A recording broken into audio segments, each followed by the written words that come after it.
चल देखा जाए। हम लोग को इसमें देखना है वैलेंस बॉन्ड थ्योरी, ठीक है। आबंध संयोजकता सिद्धांत, नहीं जी, या संयोजकता आबंध सिद्धांत, वैलेंस बॉन्ड थ्योरी, संयोजकता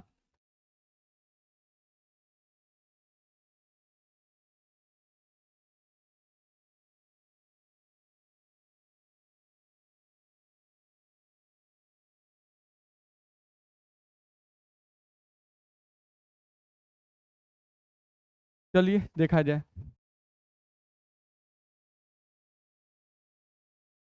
संयोजकता आबंध सिद्धांत क्या है, इसको हम लोग थोड़ा समझने की कोशिश करते हैं, देखा जाए। तो जैसे लेविस साहब ने हम लोग को कोवैलेंट बॉन्ड बनाने का जो तरीका बताया था, नहीं, ठीक है, वो याद है आप लोग को। जैसे अगर अकॉर्डिंग टू लेविस हम लोग याद करें, आपको ध्यान में हो तो, अकॉर्डिंग टू लेविस, ठीक है, अगर हम लोग कोवैलेंट बॉन्ड देखें, H2 को हम लोग को बनाना था तो याद करो, वो बोलते थे कि हाइड्रोजन लिख दो, हाइड्रोजन लिख दो, इसका एक इलेक्ट्रॉन, इसका एक इलेक्ट्रॉन, नहीं इसका इलेक्ट्रॉन इसको शेयर कर लिया, इसका इलेक्ट्रॉन इसको शेयर कर लिया, नहीं ऐसे बताते थे। अकॉर्डिंग टू लेविस ये हम लोग का बताया जाता था कि कोवैलेंट बॉन्ड ऐसे बनता है, ठीक है।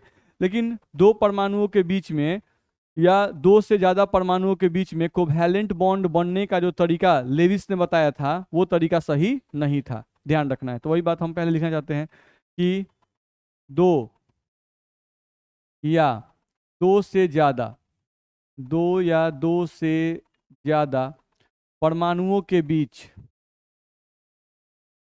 दो या दो से ज्यादा परमाणुओं के बीच कोवैलेंट बॉन्ड बनने, कोवैलेंट बॉन्ड बनने का तरीका जो लेविस ने बताया था, जो लेविस ने बताया था वो सही नहीं था, वो सही नहीं था, ध्यान रखना है, ठीक है। तो दो या दो से ज्यादा परमाणुओं के बीच में कोवैलेंट बॉन्ड बनने का सही तरीका किसने बताया हम लोग को, संयोजकता आबंध सिद्धांत, ध्यान रखना है, ठीक है। या हम लोग बोले आबंध संयोजकता सिद्धांत, देखा जाए। यहां से हम लोग कहा जा रहा है कि दो या दो से ज्यादा, दो या दो से ज्यादा परमाणुओं के बीच, परमाणुओं के बीच कोवैलेंट बॉन्ड बनने बनने का सही तरीका, सही तरीका VBT के द्वारा बताया गया, VBT के द्वारा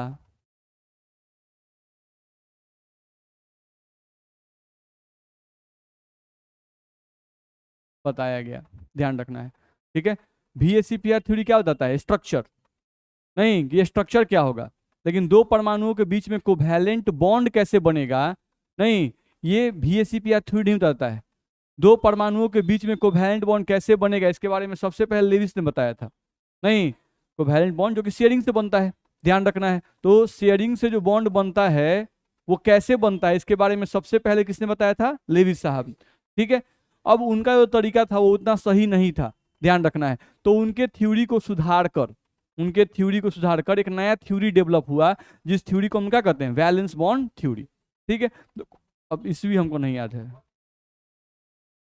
हाँ ये कौन बताए थे ये देखना पड़ेगा, वो भी हमको ध्यान में नहीं है, नहीं कॉन्सेप्ट ध्यान में है, एक बार आप चेक कर लीजिएगा, आपको होता है कि एनसीईआरटी में भी दिया हो, किसने दिया था, ठीक है, एक बार चेक कर लीजिएगा आप।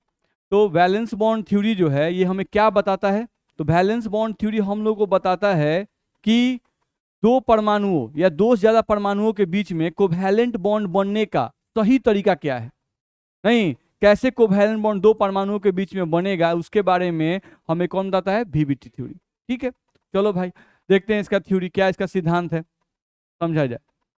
वीबीटी कहता है कि दो परमाणुओं के बीच में कोवैलेंट बॉन्ड, दो परमाणुओं के बीच में कोवैलेंट बॉन्ड तभी बनता है जब उन दोनों परमाणुओं के बाहरी कक्ष के कक्षक आपस में अतिव्यापन करते हैं। नहीं, जो हम लोग पहले बोल रहे हैं वो लिख रहे हैं। पहला पॉइंट हम लोग क्या समझ में आया, ये बोल रहा है कि दो परमाणुओं के बीच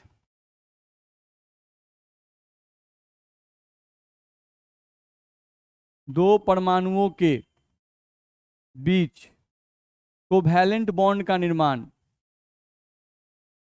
कोवैलेंट बॉन्ड का निर्माण, दो परमाणुओं के बीच में कोवैलेंट बॉन्ड का निर्माण तभी होता है, तभी होता है जब उन दोनों परमाणुओं, जब उन दोनों परमाणुओं, जब उन दोनों परमाणुओं के बाहरी, उन दोनों परमाणुओं के बाहरी कक्ष के कक्षक, बाहरी कक्ष के कक्षक आपस में अतिव्यापन करते हैं, आपस में अतिव्यापन करते हैं, ये कहा गया। ये कह रहा है कि दो परमाणुओं के बीच कोवैलेंट बॉन्ड का निर्माण तभी होता है जब उन दोनों परमाणुओं के बाहरी कक्ष के कक्षक आपस में क्या करते हैं, अतिव्यापन करते हैं। अतिव्यापन का मतलब होता है मिक्सिंग, नहीं, मिक्सिंग ऑफ ऑर्बिटल्स। अतिव्यापन मतलब एक एटम का ऑर्बिटल दूसरे एटम के ऑर्बिटल से जो आपस में मिक्स करता है, नहीं ओवरलैप करता है, बस में एक दूसरे के साथ जब मिक्सिंग करता है, नहीं तब जाके कोवैलेंट बॉन्ड बनता है। ठीक है, पहला बात समझ में आया। तो वही कहा गया कि दो परमाणुओं के बीच कोवैलेंट बॉन्ड का निर्माण तभी होता है जब उन दोनों परमाणुओं के बाहरी कक्ष के कक्षक आपस में क्या करते हैं, अतिव्यापन करते हैं। ये बात ध्यान रखना होगा। ठीक है, अब अगला पॉइंट ये कह रहा है कि अतिव्यापन में किसी भी परमाणु के वही कक्षक भाग लेंगे जिनके पास अजोड़ा इलेक्ट्रॉन उपस्थित होगा। ठीक है, ये क्या कह रहा है कि अतिव्यापन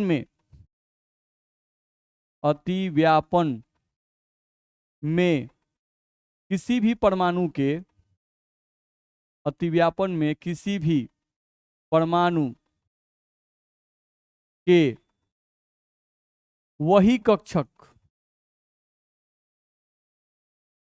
वही कक्षक भाग लेंगे, वही कक्षक भाग लेंगे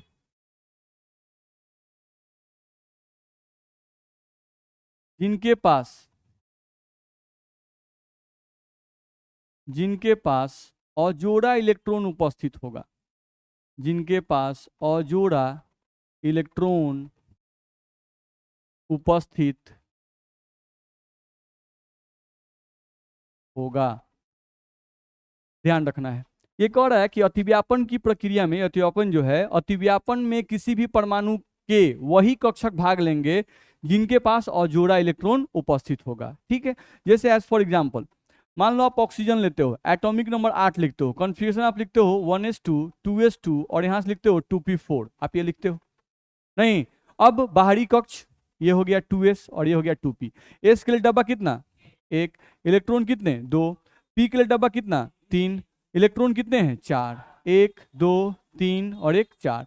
नहीं तो आप देखो तो हम लोग इसको एस बोलते हैं, नहीं आपको याद होगा इसको पी एक्स बोलते हैं, इसको पी वाई बोलते हैं और इसको क्या बोलते हैं, पी जेड बोलते हैं कि नहीं। ठीक है, तो यहाँ पर आपको दिखाई देगा कि यहाँ पर पी वाई और पी जेड जो है इसी में अजोड़ा इलेक्ट्रॉन उपस्थित है, इन दोनों में ही अजोड़ा इलेक्ट्रॉन उपस्थित है कि नहीं है। बाकी इसमें तो जोड़ा है, इसमें भी जोड़ा है, ध्यान रखना है। नहीं, लेकिन इन दोनों में अजोड़ा इलेक्ट्रॉन उपस्थित है। तो आप यहां से बोल सकते हो कि सिर्फ, नहीं अगर यहां नाम हम बोलें तो सिर्फ पी वाई तथा पी जेड ही अतिव्यापन की प्रक्रिया में भाग लेंगे, अतिव्यापन की प्रक्रिया में भाग लेंगे, अतिव्यापन की प्रक्रिया में भाग लेंगे। तो ये बात ध्यान रखना होगा, ठीक है। यानी कोई भी अगर परमाणु दिया हुआ है, नहीं तो परमाणु के बाहरी कक्ष के कक्षक अतिव्यापन में भाग लेते हैं, ठीक है। तो बाहरी कक्ष के कौन से कक्षक भाग लेंगे भाई? तो बाहरी कक्ष के वे कक्षक जिनके पास अजोड़ा इलेक्ट्रॉन उपस्थित होगा, वही कक्षक अतिव्यापन की प्रक्रिया में भाग लेंगे, बाकी कक्षक अतिव्यापन की प्रक्रिया में भाग नहीं लेंगे। ये समझ में आया, ठीक है। अब दूसरे पॉइंट पे आते हैं। देखो तो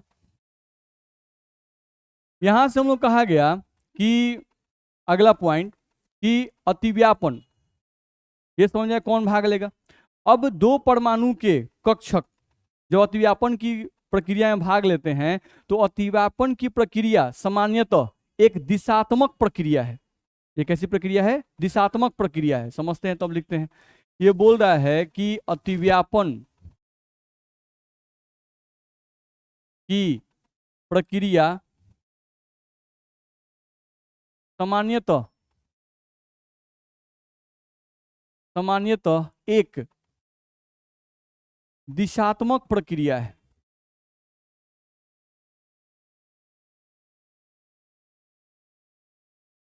एक दिशात्मक प्रक्रिया है। नहीं, यानी अतिव्यापन कहाँ होता है? तो कोवैलेंट बॉन्ड बनने में होता है। नहीं, तो यानी कि कोवैलेंट बॉन्ड का बनना एक दिशात्मक प्रक्रिया है, ध्यान रखना है। अतिव्यापन हम लोग का कहाँ होता है? कोवैलेंट बॉन्ड के फॉर्मेशन में होता है। आयनिक बॉन्ड में अतिव्यापन नहीं होता है। उसमें तो इलेक्ट्रॉन का कंप्लीट ट्रांसफर, एक एटम इलेक्ट्रॉन लेता है और एक देता है, तो वहां पे अतिव्यापन नहीं होता है, बस में रहा है। लेकिन यहाँ पर क्या हो रहा है? अतिव्यापन। तो ये बोल रहा है अतिव्यापन की प्रक्रिया सामान्यतः एक दिशात्मक प्रक्रिया है। अर्थात हम ये बात बोल रहे, अर्थात कोवैलेंट बॉन्ड एक दिशात्मक बॉन्ड है, एक दिशात्मक बॉन्ड है, ध्यान रखना है, ठीक है। पूछता है कि विच bond is directional and which bond is non directional. तो आयनिक बॉन्ड नॉन डायरेक्शनल होते हैं, नहीं, और कोवैलेंट बॉन्ड डायरेक्शनल बॉन्ड कहलाते हैं, दिशात्मक बॉन्ड कहलाते हैं, ठीक है। चलो भाई, इसका मतलब क्या है? ये बोल रहा है कि अतिव्यापन की प्रक्रिया सामान्यतः एक दिशात्मक प्रक्रिया है, अर्थात कोवैलेंट बॉन्ड एक दिशात्मक बॉन्ड है, ठीक है। इसका मतलब ये कह रहा है कि अतिव्यापन करने के लिए यानी एक कक्षक है, ये दूसरा कक्षक है, अगर इन दोनों को अतिव्यापन करना है तो ये नहीं कहीं से आकर अतिव्यापन नहीं कर जाएगा। नहीं, इनको अतिव्यापन करने के लिए दो कक्षकों को, दो परमाणुओं के दो कक्षकों को अतिव्यापन करने के लिए एक सीधी रेखा से होकर एक दूसरे के नजदीक आना पड़ता है। बस मेरा ऐसा नहीं कि तिरछा आ गए, कैसे भी टेढ़ा मेढ़ा आ गए, अतिव्यापन हो जाएगा, नहीं होगा, ध्यान रखना है। तो क्या बोल रहा है कि अतिव्यापन करने के लिए अतिव्यापन करने के लिए दो परमाणुओं के कक्षकों को, दो परमाणुओं के कक्षकों को, दो परमाणुओं के कक्षकों को अतिव्यापन करने के लिए दो परमाणुओं के कक्षकों को एक सीधी रेखा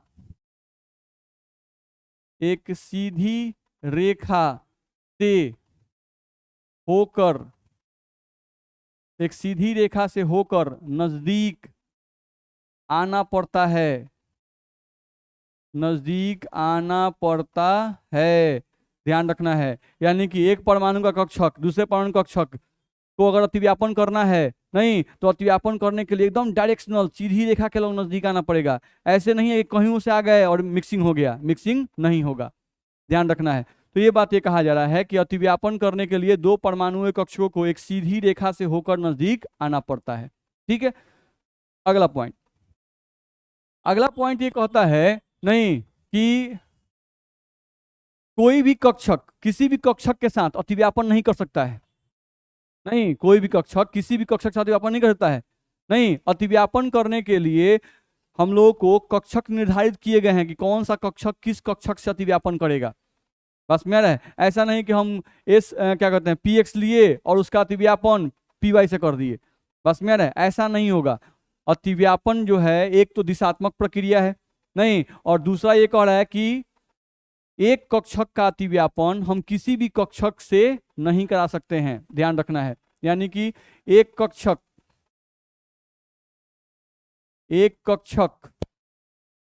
किसी भी दूसरे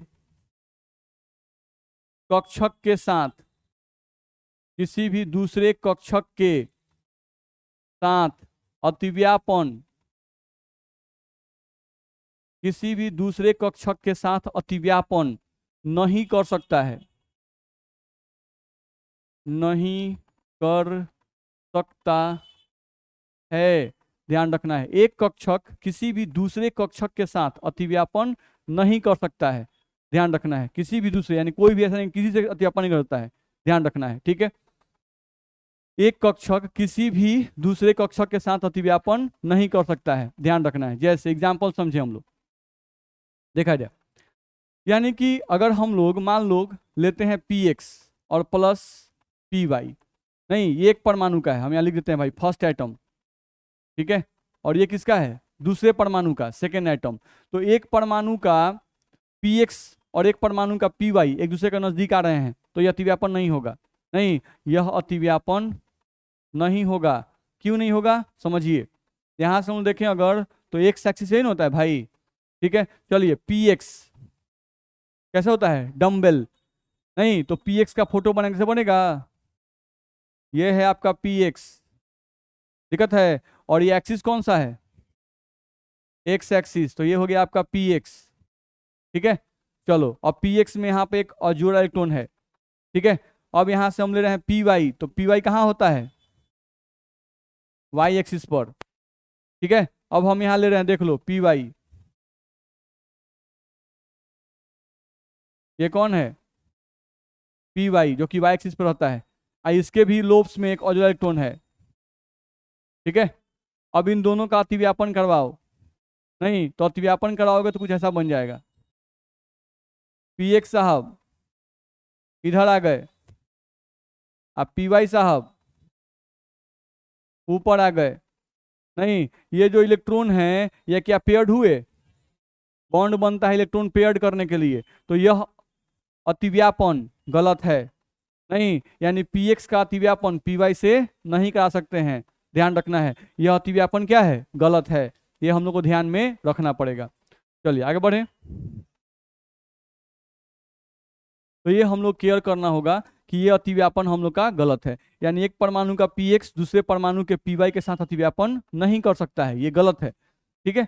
चलो अब हम लेते हैं एक परमाणु का px, ये ले लिए px, और दूसरे परमाणु का भी क्या लिए px, ये देखो बाबू ये लिख रहे हैं फर्स्ट एटम, ध्यान रखना ये क्या लिख रहे हैं, सेकेंड एटम, नहीं फर्स्ट एटम और सेकेंड एटम। अब ये अतिव्यापन सही है, ये अतिव्यापन होगा, नहीं करके देखो। चलो एक एटम का px, तो px कैसा होता है, डम्बेल, और वो कहाँ होता है, एक्स एक्सिस पर, तो एक्स एक्सिस पे कर दो, ये हो गया आपका एक्स एक्सिस और ये हो गया आपका px, ठीक है। चलो ये हो गया फर्स्ट एटम का एक ऑर्बिटल, ये हुआ दूसरे एटम का ऑर्बिटल, वो भी क्या है px, तो उसका ही px कहाँ होगा, एक्स एक्सिस पर होगा, ये भी हो गया आपका px और ये हो गया एक्स एक्सिस। नहीं अब इन दोनों को मिक्स कराना है, तो चलो मिक्स कराते हैं, नहीं एक लंबा सा एक्स एक्सिस खींच दिए, नहीं अब इस लंबे से एक्स एक्सिस पर दोनों px को नजदीक लाए और कंबाइन करा दिए, नहीं एक दूसरे में मिक्स हो गए, इसी को अतिव्यापन कहते हैं। अब यहाँ दोनों इलेक्ट्रॉन पेयर्ड होगा कि नहीं होगा, होगा, तो ये अतिव्यापन करना सही कि गलत, सही, वो अतिव्यापन जिससे अजोड़ा इलेक्ट्रॉन जोड़ा हो जाए वो अतिव्यापन ही सही होता है, ये अतिव्यापन क्या है, सही गलत, सही है। तो ये px हो गया, एक एटम का px और ये हो गया दूसरे एटम का px। मेरी बात समझ में आ रही है, ध्यान रखना है। तो यहां से आपको क्या समझ में आया कि एक एटम का px से ही अतिव्यापन कर सकता है, ये अतिव्यापन क्या है, सही है। नहीं अगर आप px का अतिव्यापन py से कीजिएगा तो ये गलत है, अगर px का अतिव्यापन pz से कीजिएगा तो क्या है, गलत है। मेरी बात समझ में आ रही है, हाँ काहे नहीं होगा, समान वाला, इतना में दिक्कत है, आगे बढ़ सकते हैं। चलो तो इस तरह से हम लोग कर सकते हैं। अब जैसे एक एटम का py आप लेते हो, नहीं और एक एटम का py, ये आपका फर्स्ट एटम है, ये आपका सेकेंड एटम है, ठीक है। तो ये अतिव्यापन करना सही है, ये अतिव्यापन करना क्या है, सही है, ठीक है, आप कर सकते हो। वाई एक्सिस खींचो, ये हो गया आपका पी वाई, होगा, चलो ये हो गया आपका वाई एक्सिस, और ये कौन है, पी वाई। चलो फिर से खींचो, ये कौन है, पी वाई, वाई एक्सिस, सही बात है, पहले वाई एक्सिस लिखिए, ये वाई एक्सिस है, और ये कौन है, पी वाई। इसके पास एक अजोड़ा इलेक्ट्रॉन और इसके पास भी एक अजोड़ा इलेक्ट्रॉन, अब दोनों को नजदीक लाइए, एक लाइन के लॉन्ग नजदीक लाइए, मान लीजिए हम लाइन इसे खींच दिए, ठीक है, अब इसी लाइन के लॉन्ग दोनों को नजदीक लाइए, ठीक है, नजदीक लाइए, एक लाइन खींच दिए और दोनों को नजदीक लाइए।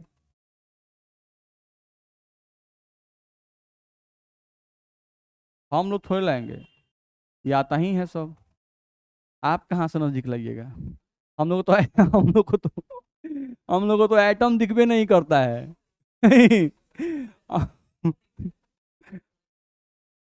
अट्रैक्शन है, हर एक अनपेयर्ड इलेक्ट्रॉन जिस एटम के पास ऑर्बिटल इलेक्ट्रॉन होता है ना वो अस्थायी होता है, फिर ये दूसरा एटम इसके पास ऑर्बिटल इलेक्ट्रॉन वो भी अस्थायी है। नहीं, जैसे ही उनको रिक्वायर्ड कंडीशन मिलेगा, यानी जितना हीट चाहिए, जितना उनको प्रेशर चाहिए, अगर मिल गया तो वो नज़दीक ऑटोमेटिक आ जाएंगे, हम लोग उनको नज़दीक नहीं लाते हैं।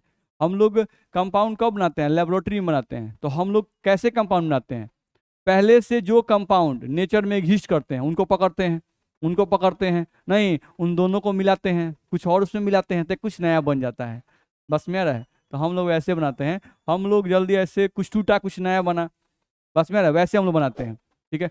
ये अब कोई दे दे कि लो एगो एटम, लो एगो एटम में कहे हाथ से पकड़ लो दोनों को और बाइटल को मिक्स करवा दो, तो ऐसे लेके सटा के, ऐसे नहीं होता है, चाहे पिलास से लेके दाब के और उससे नहीं बनेगा, समझ में आ रहा है।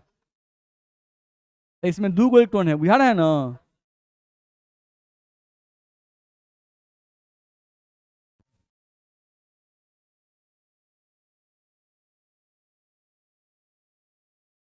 तो ये आपको ध्यान में रखना होगा, बोलो दिक्कत है इसमें, नहीं तो इस तरह का भी आपका बॉन्ड फॉर्मेशन हो सकता है। तो ये अतिव्यापन भी क्या है, सही है, ध्यान रखना। यहाँ पर आपका एक का एटम का पी वाई और दूसरे एटम क्या है, पी वाई, तो एक का पी वाई और पी वाई अतिव्यापन करना होगा तो ऐसे अतिव्यापन करेंगे, मेरी बात समझ में आ रही है। नहीं, अब सेम जैसे पी वाई होता है वैसे ही पीजेड का अतिव्यापन होगा, होगा कि नहीं होगा, सेम, क्योंकि आपका पीजेड कैसे होता है, उसका लोब कैसे होगा, ऊपर ऐसे, और एक लोब कहाँ होगा, अंदर की तरफ, तो एक्स एक्सिस पे परपेंडिकुलर ना होगा भाई, कैसे वाई एक्सिस जो है ये एक्स पर क्या होता है, परपेंडिकुलर, तो अगर हम जेड एक्सिस खींचेंगे तो वो भी तो इस पे परपेंडिकुलर ही होगा, नहीं तो एक का पी जेड ये दूसरे का पी जेड नहीं अतिव्यापन कर लेगा, बस में आ रहा है। तो वही बात हम लोग को ध्यान रखना होगा। तो समझ में ये आया, क्या समझ में आया कि पी एक्स का अतिव्यापन पी एक्स से करवाना सही है, पी वाई का अतिव्यापन पी वाई से करवाना सही है, और पीजेड का अतिव्यापन पीजेड से कराना सही है। नहीं, ये बात हम लोग को ध्यान में रखना होगा, ठीक है। तो देख रहे हो कि यहाँ पर अगर दो कक्षकों को अतिव्यापन करना है तो एक सीधी रेखा से होकर नजदीक आना पड़ रहा है कि नहीं, नहीं क्या कैसे भी आकर अतिव्यापन कर लेगा, नहीं कैसे भी आकर अतिव्यापन नहीं कर सकता है, इसको एक स्ट्रेट लाइन के लॉन्ग ही नजदीक आना होगा, नहीं या तो ये पी वाई ऐसे नजदीक आए, नहीं या वाई एक्सिस से ही ऐसे नजदीक आ जाए, लेकिन एक स्ट्रेट लाइन लाइन के लॉन्ग ही उनको नजदीक आना पड़ेगा, बस में आ रहा है, ठीक है। तभी बॉन्ड का फॉर्मेशन होगा, नहीं तो बॉन्ड का फॉर्मेशन नहीं होगा। इसीलिए कोवैलेंट बॉन्ड के फॉर्मेशन को दिशात्मक आबंध कहा जाता है, नहीं यानी कि दिशा पर निर्भर करते हैं, नहीं एक खास दिशा के लॉन्ग जब दो कक्षक नजदीक आएंगे तभी बॉन्ड बनेगा, ऐसा नहीं है किसी दिशा में दो कक्षक आ जाएं अब बॉन्ड बन जाएगा, कहाँ बन रहा है, अगर ऐसा होता तो किसी भी कक्षक से कोई भी कक्षक मिक्स कर जाता, मेरी बात समझ में आ रही है।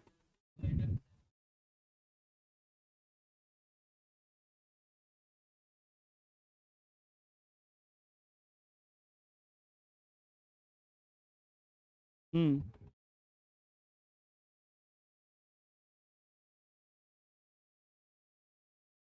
हाँ अतिव्यापन होगा, अतिव्यापन होता है लेकिन वैसा बॉन्ड स्ट्रांग नहीं होता है, बस में रहे। दो परमाणुओं के बीच में, आगे वाला पॉइंट यही है, दो परमाणुओं के बीच में प्रभावी अतिव्यापन एक होता है और एक अप्रभावी अतिव्यापन होता है। तो प्रभावी अतिव्यापन तभी होता है जब दोनों परमाणुओं की ऊर्जा क्या हो, समान हो, दोनों परमाणुओं का आकार क्या हो, समान हो, तभी प्रभावी अतिव्यापन होगा।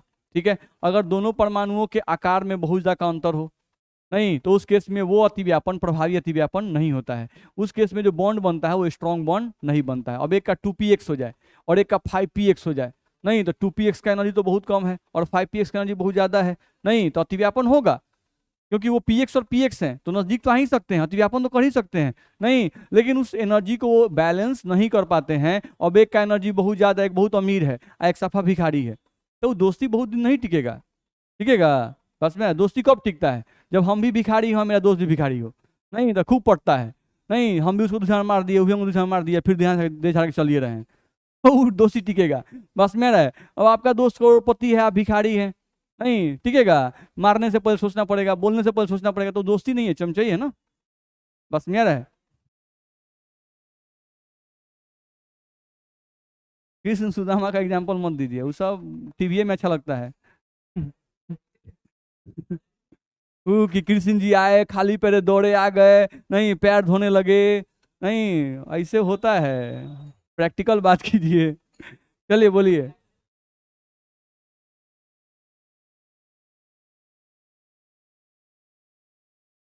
नहीं, ऐसा कैसे है, नहीं, कार्बन के पास भी px है और ऑक्सीजन के पास भी px है, और उसका भी ऑर्बिट नंबर 2 होता है, इसका भी ऑर्बिट नंबर 2 होता है, तो काहे नहीं कंबाइन करेंगे। सेकेंड ऑर्बिट में बहुत सारे हैं, नहीं, सेकेंड ऑर्बिट थर्ड ऑर्बिट से कंबाइन करेगा तो भी स्ट्रॉन्ग बॉन्ड बनेगा। थोड़ा सा कमजोर हो जाएगी, जैसे ही आप ऑर्बिट का साइज बड़ा कीजिएगा ना, बॉन्ड की लंबाई भी बढ़ जाती है। जैसे आप एक का लिए हैं 2px, एक का ले लिए 5px, तो नहीं साइज बढ़ गया। बस मेरा है, तो उस केस में क्या होता है, ऑर्बिटल का साइज बढ़ेगा तो बॉन्ड की लंबाई बढ़ जाती है, बॉन्ड की लंबाई बढ़ेगी तो निश्चित रूप से आपका बॉन्ड वीक हो जाता है। बस मेरा है, ठीक है, तो ये ध्यान रखना है।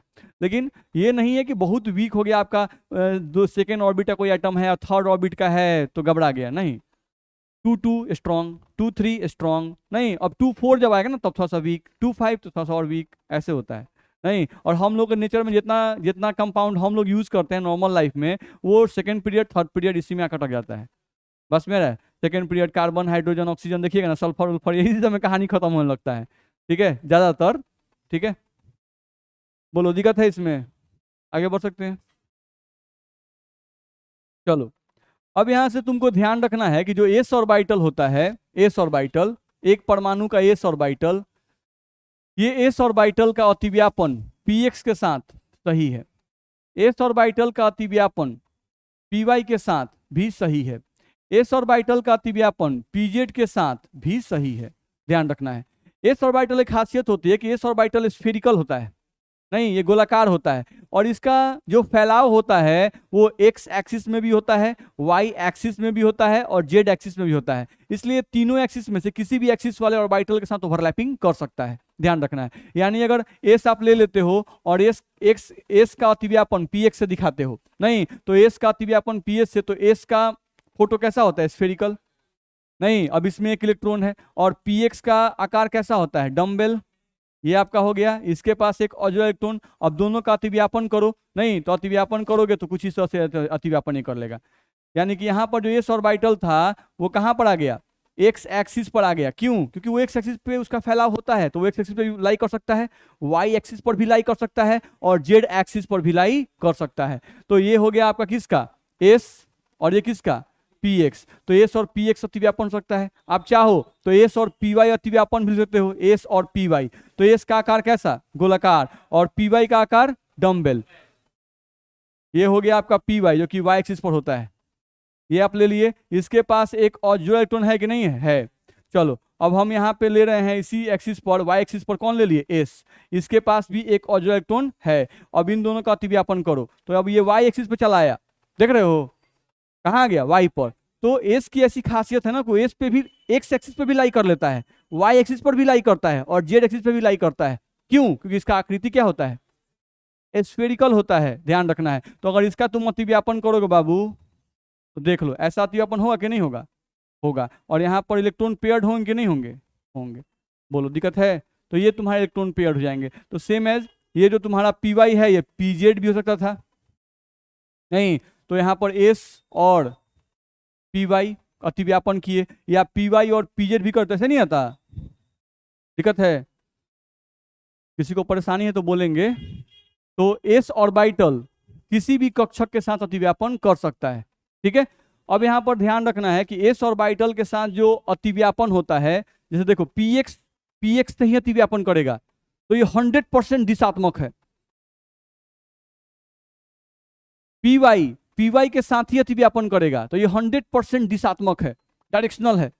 पीवाई किसी और पीवाई जो है पीजेड से नहीं करेगा। पीवाई जो है वो आपका पीएक्स से नहीं करेगा, बस में रहा है। वो जब भी करेगा तो किससे करेगा? पीवाई से ही करेगा, इसलिए 100% दिशात्मक है। लेकिन एस का देखो तो क्या दिशात्मक है? नहीं। ये पीएक्स से भी, पीवाई से भी, पीजेड से भी, डी जहां होगा डीओ से कर लेगा, नहीं। तो ध्यान रखना है, कोवैलेंट बॉन्ड के फॉर्मेशन में हम लिखे थे कि सामान्यतः अतिव्यापन की प्रक्रिया दिशात्मक होती है। नहीं, क्या होती है? दिशात्मक होती है। सामान्यतः वर्ड यूज किए थे, जिसको हम जनरली इग्नोर कर देते हैं, लेकिन वो यूज में आ जाता है। नहीं, तो कोवैलेंट बॉन्ड के फॉर्मेशन में जो है ये अदिशात्मक भी हो सकता है। कब? जब बॉन्ड का फॉर्मेशन एस और पी ऑर्बिटल को ओवरलैपिंग से होता है तब, क्योंकि एस ऑर्बिटल जो है किसी से भी ओवरलैपिंग कर सकता है, ठीक है। तो इसलिए जब एस ऑर्बिटल का ओवरलैपिंग होगा तो उस समय कोवैलेंट बॉन्ड का वो बॉन्ड जो एस ऑर्बिटल को ओवरलैपिंग से बनता है उसको आप अदिशात्मक भी कह सकते हो। मेरी बात समझ में आ रही हो? नहीं, तो यहां पर हम लोग कहा गया कि एस ऑर्बिटल का अतिव्यापन, एस ऑर्बिटल का अतिव्यापन क्या होता है? अदिशात्मक होता है, अदिशात्मक होता है। तो ऐसा क्यों होता है? क्योंकि एस ऑर्बिटल का आकार, क्योंकि एस ऑर्बिटल का आकार, एस ऑर्बिटल का आकार क्या होता है? गोलाकार होता है, गोलाकार होता है। बोलो दिक्कत है? कह सकते हैं कि नहीं कह सकते हैं? तो कुछ कुछ समझ में आ रहा है? क्या बताया गया? Valence bond theory. नहीं, तो वैलेंस बॉन्ड थ्योरी क्या बताता है? तो दो परमाणुओं के बीच में कोवैलेंट बॉन्ड बनाने का सही तरीका हमें बताता है, ठीक है। दो परमाणुओं के बीच में कोवैलेंट बॉन्ड कैसे बनता है? नहीं, तो दो परमाणुओं के बीच में कोवैलेंट बॉन्ड का निर्माण तभी होता है जब दोनों परमाणुओं के बाहरी कक्ष के कक्षक आपस में अतिव्यापन करते हैं।